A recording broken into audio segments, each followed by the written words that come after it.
ويقول ربي سبحانه وتعالى: أفلا يتدبرون القرآن أم على قلوب أقفالها.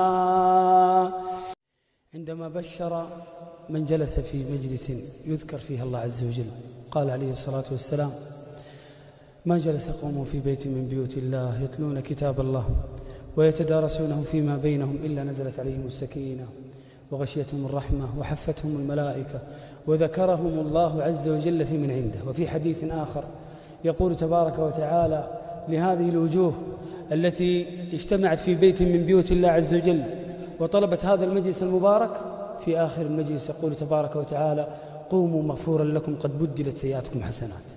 فأسأل الله جل في علاه أن يجعلنا ممن يدخل في هذا الحديث، وأسأل الله سبحانه وتعالى أن يجعلنا ممن قال الله فيه: إنما المؤمنون الذين إذا ذكر الله وجلت قلوبهم وإذا تليت عليهم آياته زادتهم إيمانا وعلى ربهم يتوكلون الذين يقيمون الصلاة ومما رزقناهم ينفقون. ثم أثنى عليهم جل في علا فقال: أولئك هم المؤمنون حقا. يا الله، جميل عندما يثني الله عز وجل عليك. أولئك هم المؤمنون حقا لهم درجات عند ربهم ومغفرة ورزق كريم. اللهم يا ذا الجلال والإكرام اجعلنا ممن يدخل في هذه الآية. إخواني في الله، ما أجمل القرآن وما أجمل عندما يتأمل الإنسان كلام الله عز وجل. الغاية من إنزال هذا القرآن العظيم أن نتأمل في معانيه وأن نتفكر في آياته. الله جل في علا يقول: كتاب أنزلناه إليك مبارك، كتاب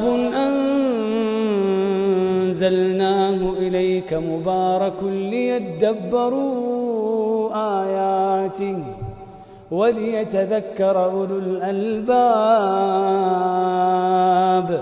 ويقول الله سبحانه وتعالى: أفلا يتدبرون القرآن أفلا يتدبرون القرآن ولو كان من عند غير الله لوجدوا فيه اختلافا كثيرا. ويقول ربي سبحانه وتعالى: أفلا يتدبرون القرآن أم على قلوب أقفالها. إن أعظم ما يتذكر به المتذكر هو أن يذكر نفسه بكلام الله عز وجل، ويذكر أصحابه وإخوانه بكلام الله عز وجل. فإن الله جل وعلا قد أمر محمد صلى الله عليه وسلم أن يذكر الناس بكلام الله. قال الله سبحانه وتعالى: فذكر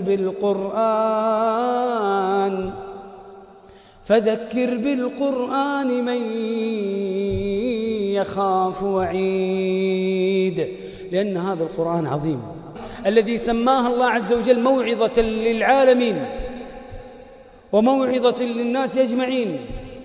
يقول الله جل وعلا: يا أيها الناس، هذا نداء لجميع الناس، يا أيها الناس قد جاءتكم موعظة من ربكم وشفاء لما في الصدور وهدى ورحمة للمؤمنين. اللهم اجعلنا من أهل القرآن. تبارك الذي نزل الفرقان على عبده ليكون للعالمين نذيرا.